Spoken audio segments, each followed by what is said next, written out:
The listing was for a charming, meticulously maintained bungalow for the discerning buyer.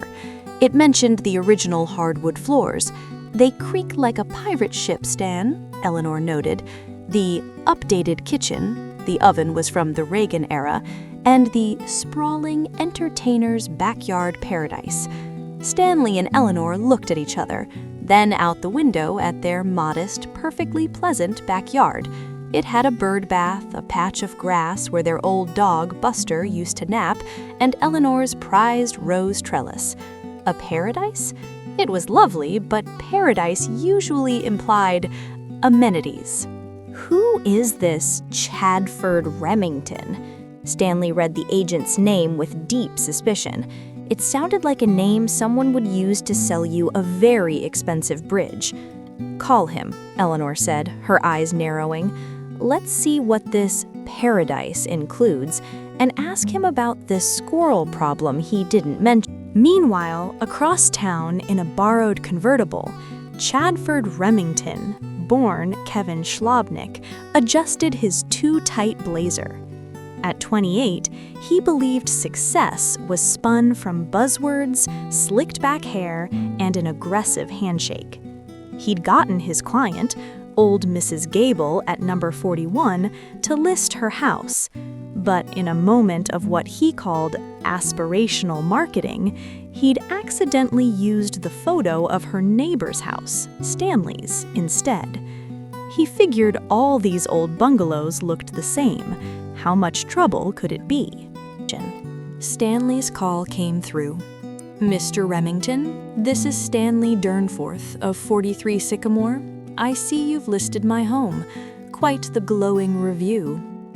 Kevin's blood ran cold, but he pivoted. A salesman always pivots. "Mr. Durnforth, a pleasure. Yes, a comparative market analysis suggested your property's potential was being underutilized. I was creating a vision board for the neighborhood to raise all our values." "It says here," Stanley continued, reading slowly, "the crown jewel is the private fenced backyard oasis, perfect for summer soirees and family gatherings, featuring a premium built-in natural gas barbecue station." Eleanor, listening on the extension, snorted. "Stanley, the only thing built in out there is that mole from 1998. Kevin panicked. Yes, the barbecue, a magnificent feature, professionally installed." "Son," Stanley said, his tone shifting to the one he used when explaining a missed putt, "I've lived in this house since you were in diapers. The only thing I've ever installed in that backyard is a compost bin, and that was an ordeal requiring 2 aspirin and a nap." But Kevin Chadford was in too deep. He doubled down. "Perhaps it's been covered by the landscaping or a previous owner. The records are very clear.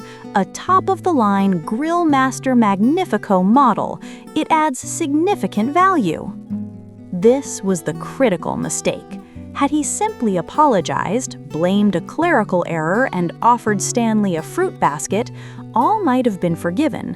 But lying to Stanley Durnforth, a man who'd spent 30 years meticulously managing procurement for a hardware chain, about the existence of a major appliance on his own property, that was an act of war. "Is that so?" Stanley said, a gleam in his eye. "Well then, Mr. Remington, you'd better come over and see it for yourself. Let's say 2 p.m. Bring the paperwork." The news spread through Maple Meadows faster than a rumor about a new prune Danish at the senior center. By 1:45 p.m., Stanley's backyard resembled a community festival. Eleanor had set out folding chairs. Their neighbor, retired lawyer Frank, brought a notepad for legal observation. Marge, from 2 doors over, brought her knitting and a front-row seat. Someone had even made lemonade. Kevin, unaware he was walking into an ambush, arrived with a flashy smile and a leather portfolio.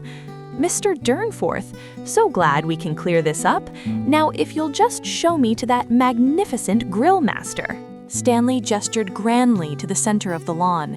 There, sitting proudly on the grass, was a child's red and yellow plastic play barbecue. It was about 2 feet tall, complete with fake wooden skewers and painted on coals. A hand-lettered sign taped to it read, "Grillmaster Magnifico, Natural Gas Dreams."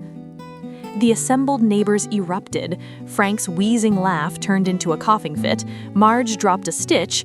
Eleanor presented Kevin with a plate of perfectly grilled nothing. Care for a burger, Chadford? There. Imaginative. Kevin's face cycled through shades of crimson and puce. This is a joke. Frank stood up, adjusting his glasses.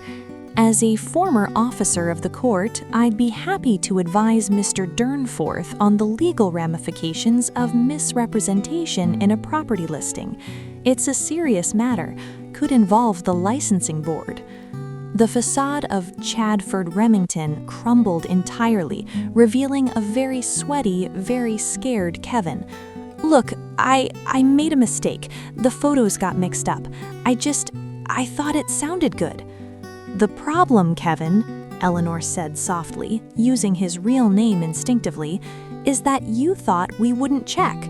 You thought because we're older, we're not paying attention. You thought Paradise and Barbecue Station were more important than truth. Stanley built that rose trellis for our 25th anniversary. That's our paradise. The crowd quieted, nodding. They'd all fought battles with impersonal customer service, confusing websites, and condescending salespeople who talked too fast. This was about more than a fake BBQ. It was about respect. In the end, there was no lawsuit. But there was a consequence far more effective in a close-knit community. Total, utter, and spectacular reputational ruin. Kevin Schlobnick's real estate career in the suburban senior-adjacent market ended that afternoon.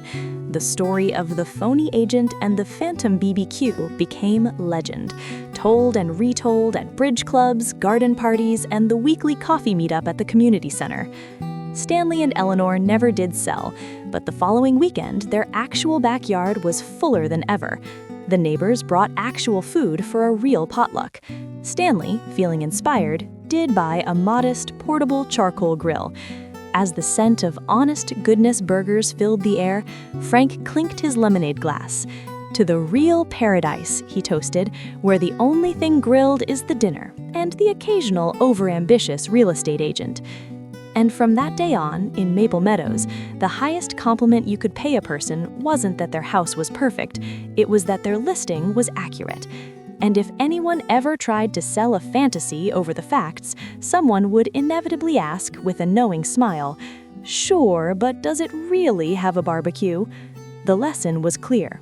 In a world full of digital smoke and mirrors, sometimes the most powerful tool is a healthy dose of nostalgia, a good neighbor, and a plastic grill from the toy aisle.